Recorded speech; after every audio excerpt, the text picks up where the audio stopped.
Hey everyone, this is Christian Heimel, host of Press Row. Thanks so much for listening to the following broadcast, courtesy of Public House Media.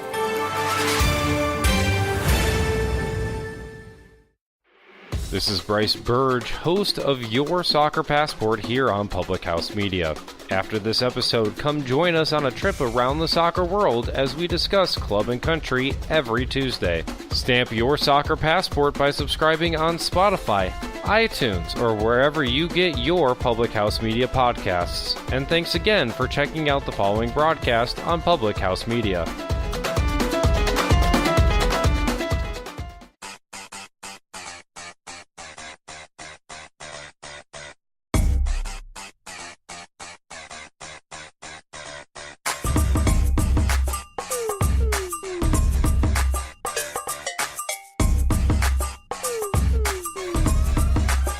Hi everyone, welcome to this week's edition of the Public House presented by Public House Media. I'm Baxter Colburn. It's great to have you along for another episode. As we are just a few short days away from Halloween, it is only fair that we do an episode about Halloween. We'll get into the specifics of that in just a little bit, but very first and foremost, of course, we appreciate all of you that have tuned in to the show. You can find it by going to thephmedia.com and subscribe on your favorite podcasting app. The panel this week features a new face once again and a returner. Just can't seem to get rid of him, but we'll get to that guy in just a second. I know. Don't want to get ahead of the curve here, but we'll get to him in just a second. As always, my name is Baxter. I work in social media and marketing. This week, we are using a fun fact about breakfast cereal, our favorite breakfast cereal or cereals, depending on who you are. For me, I had a bowl of Honey Nut Cheerios recently. I've had Honey Nut Bunches of Oats. Those are kind of my two go-to. Cinnamon Life is also another big one for me. I've really strayed away from a lot of those really sweet ones like Trix and Cinnamon Toast Crunch and a lot of those. Raisin Bran was another good one back in the day. But those three are kind of the ones that circulate the Colburn household a lot. So that's me. I'm curious to know what our next panelist, who's not only sweet but also salty occasionally, Josh Powers. Hi, Josh. Baxter, it's a pleasure to be back with you yet again in the Public House.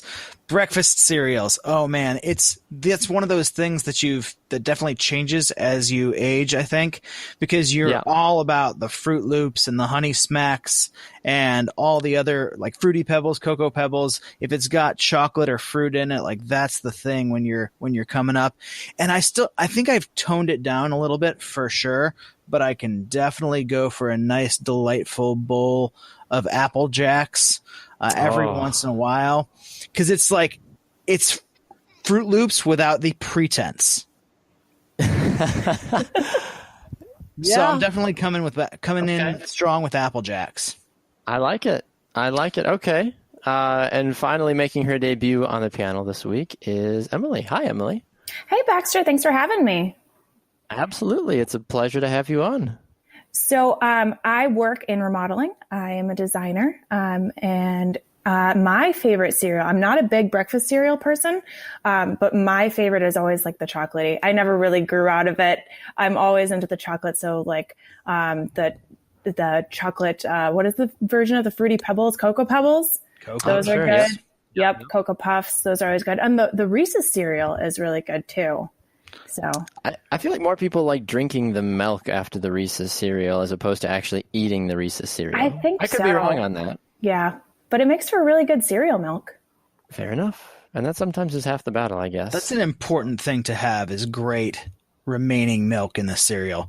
I hate it when it gets all crusty and like chalky. That's no, ain't nobody got time for that.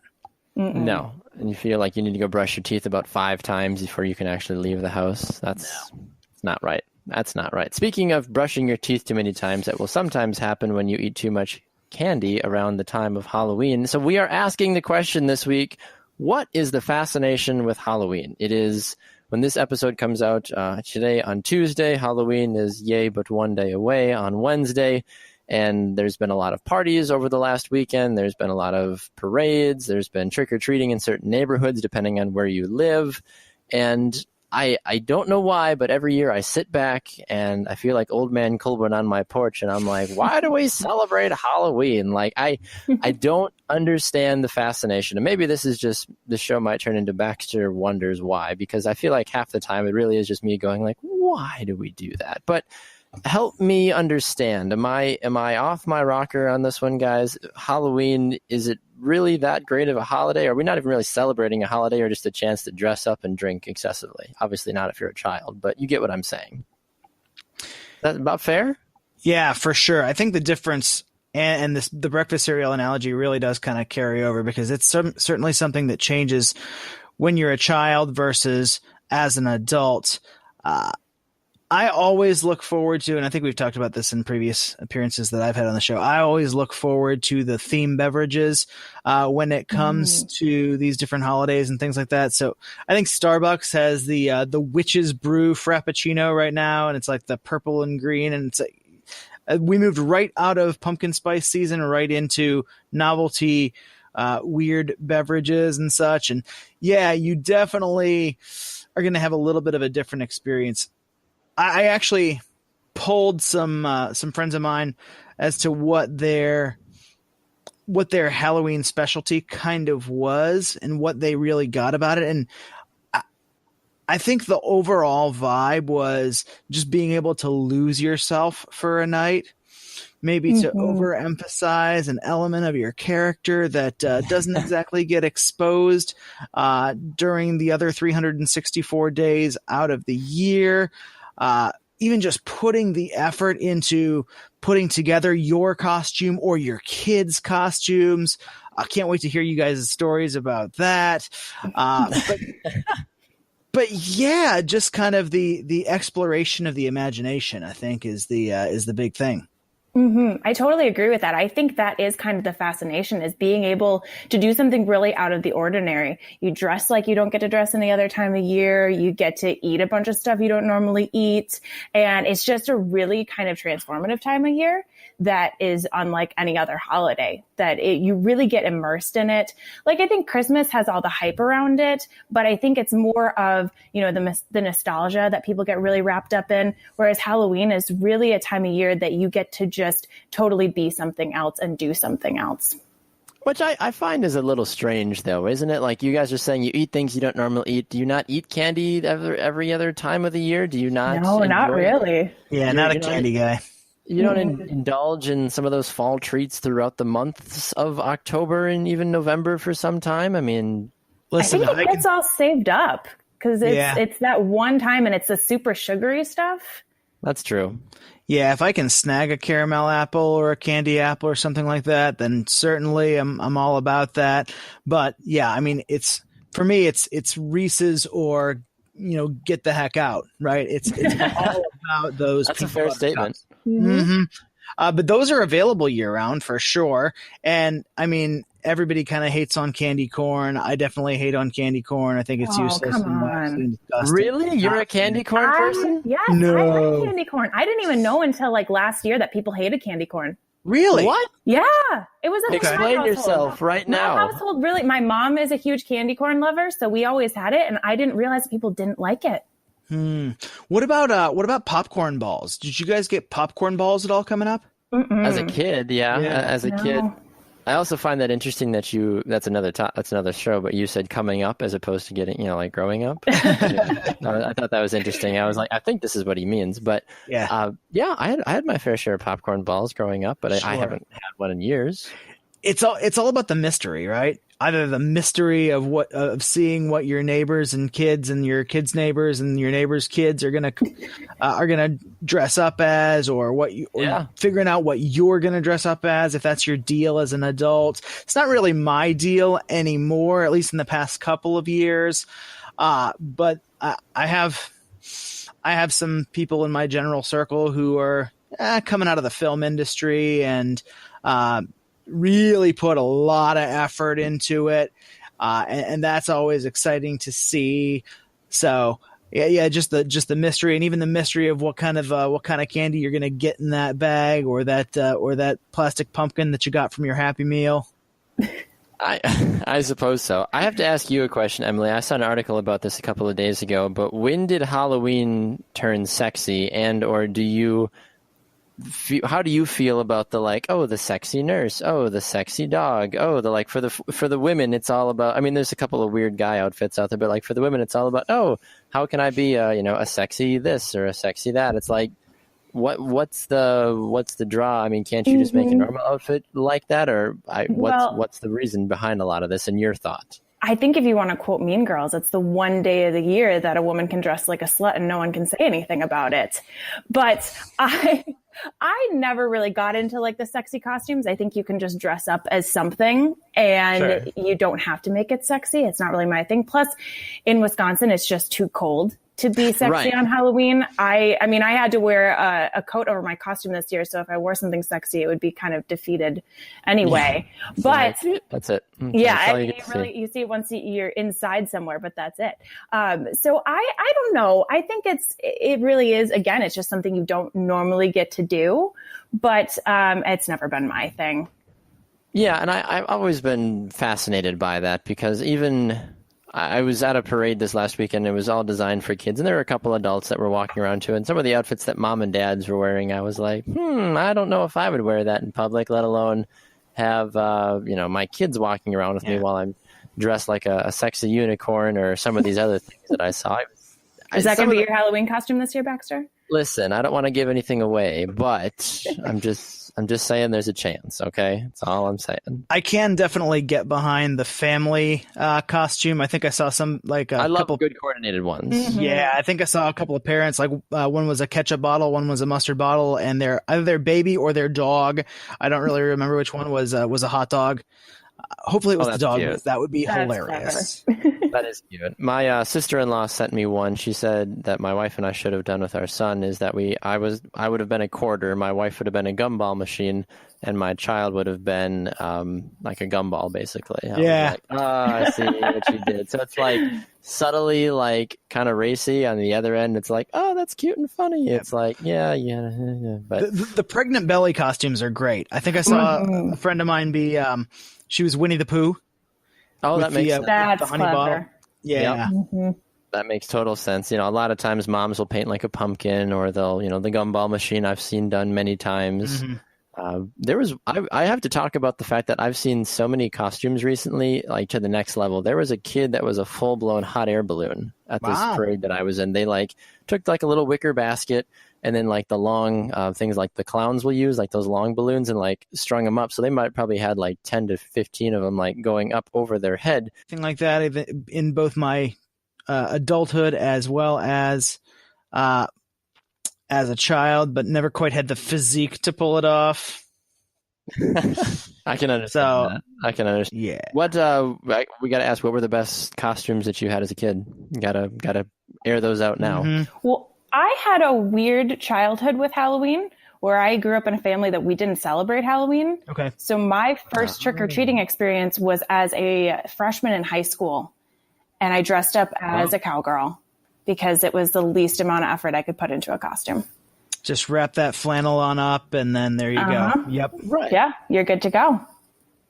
It's nice and easy that way. I know that's like the easy one to do. That like that's what I was. I'm like, I put on jeans and I put on a flannel and I'm like, listen, it's all about my son now. I'm like, I'm not going to do anything. My son was the man with the yellow hat from Curious George, and I'm like, Dad's got really a flannel cute on and jeans. So people loved it. It was really cool to see people were coming up to us being like, oh, he's so cute. I'm like, I know, but I'm like, oh, thank you. It was funny. My best costume, I guess, is I was a robot, and my parents made the entire costume. Like they had like an old circuit board, and they like opened it up, and I had lights, and I had like the ductwork tubing that you have inside your house. Like those are my arms, and like I had a full it was a whole ordeal. It was really hot to wear, but it was super cool. I mean, when we had our party when I was a kid, that was probably my favorite one, and then I was the stereotypical like, oh, I've got a little pumpkin on, and I was, as a kid too. Yeah. But outside of that, I mean, I was Fred one year from the Scooby Gang. My friends and I in college all dressed up. I spray painted my hair blonde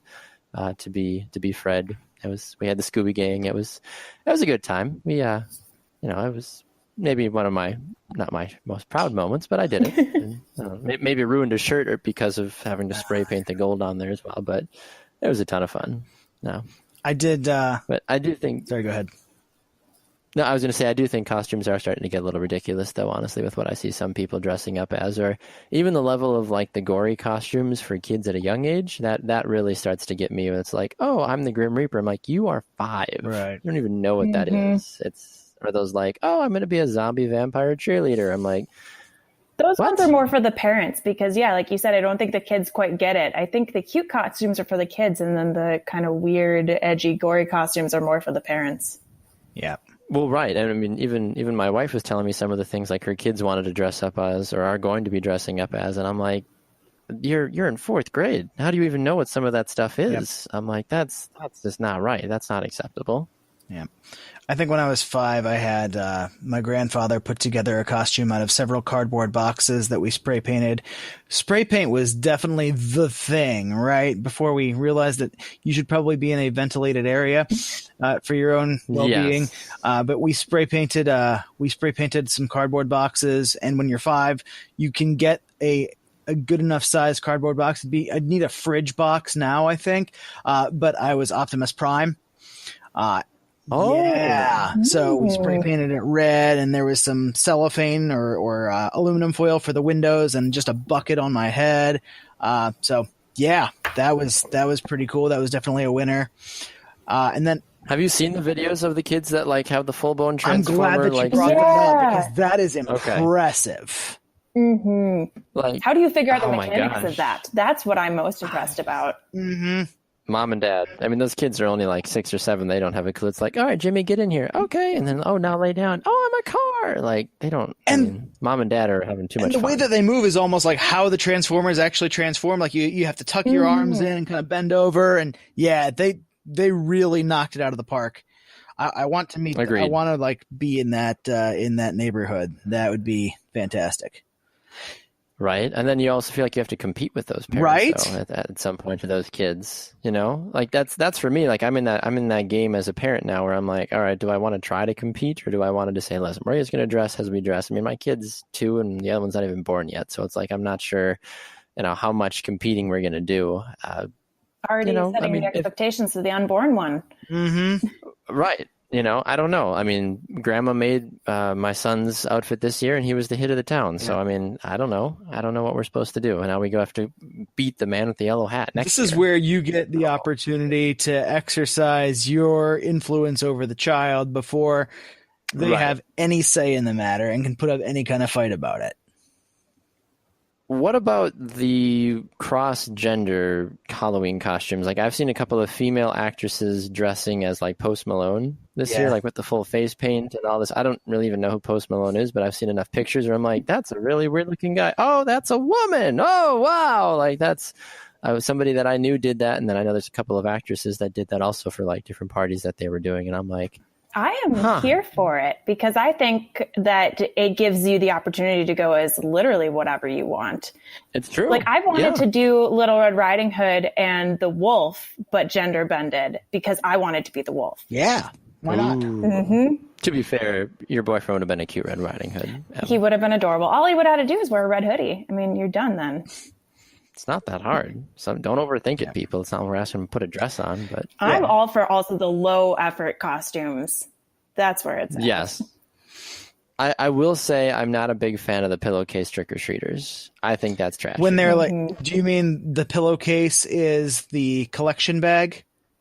Yeah, like, oh, I bought a mask at Walmart and I've got nothing else on and all I've got is a, 20-gallon pillowcase. Give me all the candy. I'm like, no. You got to put some effort in. You know what I've seen a lot of lately, and I kind of got in early on this trend a few years ago, is you try as hard as you possibly can to look like a popular meme.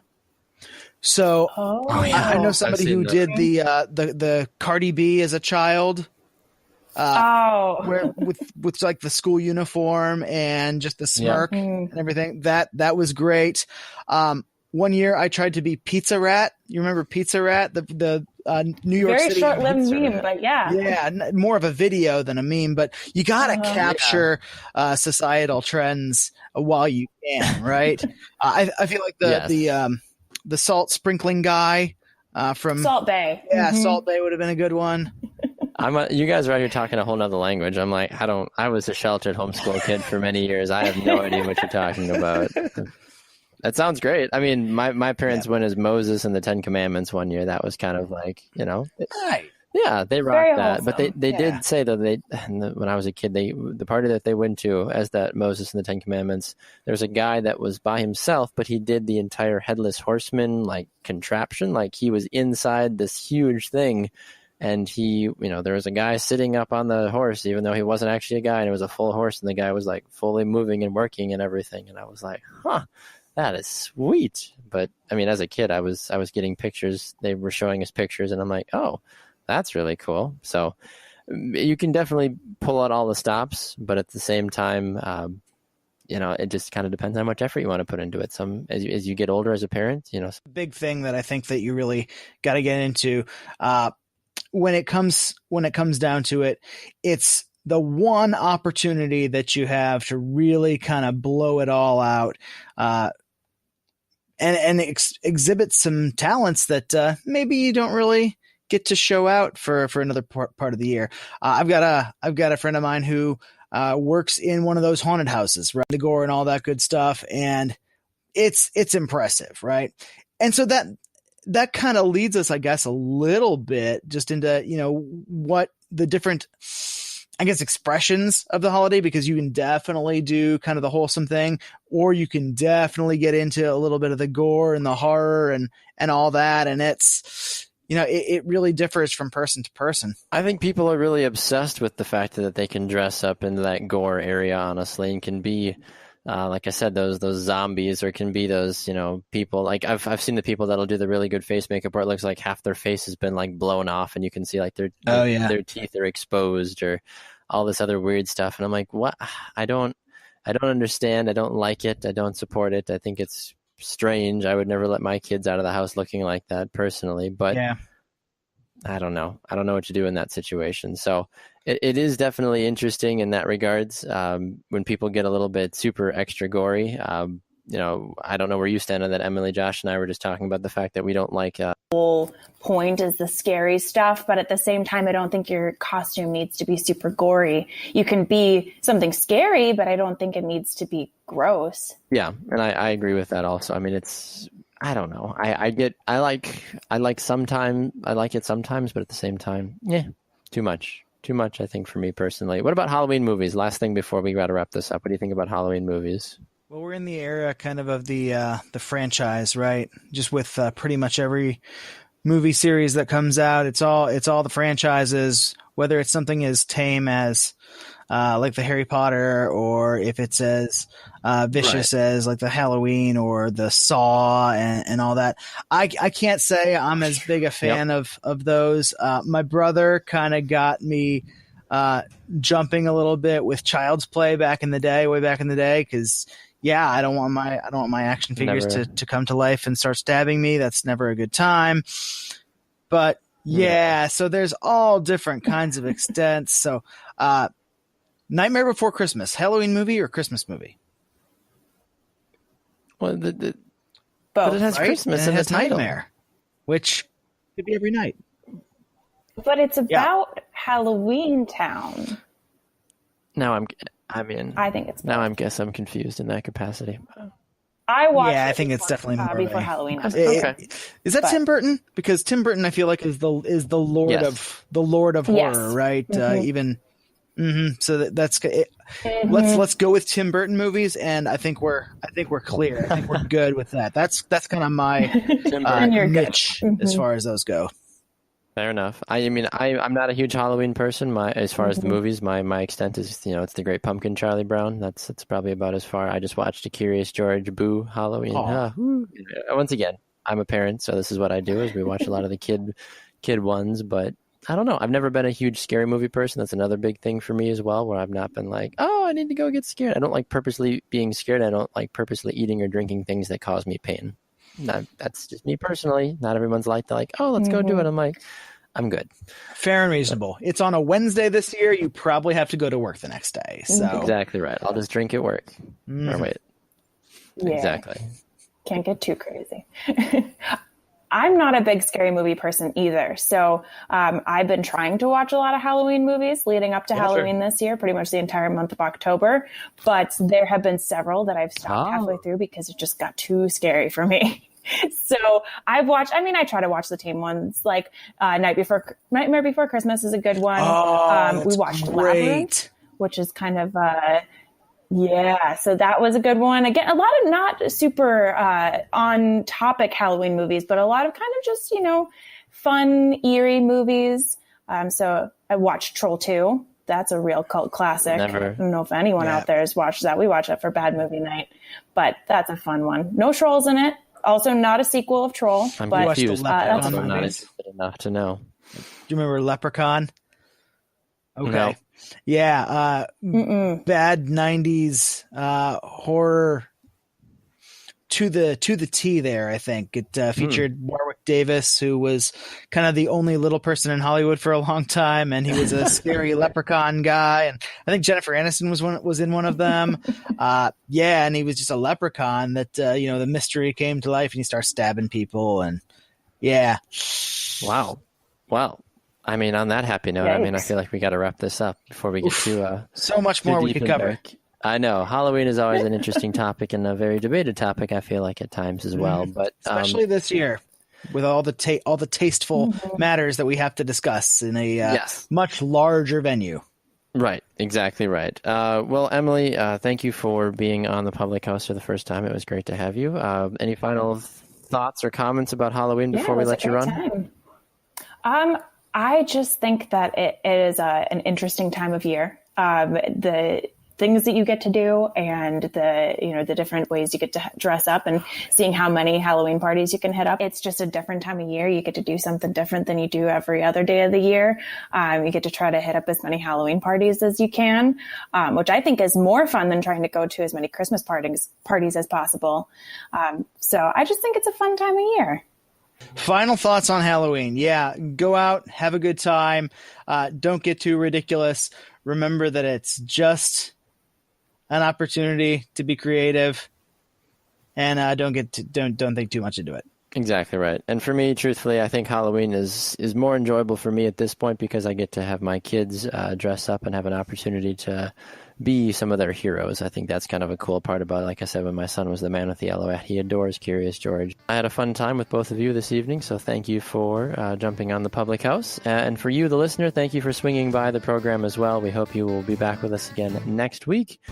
More exciting things to come. And remember, you can find the show on Apple Podcasts and on thephmedia.com, where you can find all the other great shows from Public House Media. For Josh Powers, Emily Hoefler, I'm Baxter Colburn saying thanks for listening to this episode of the Public House. We'll see you next time. Thanks for listening.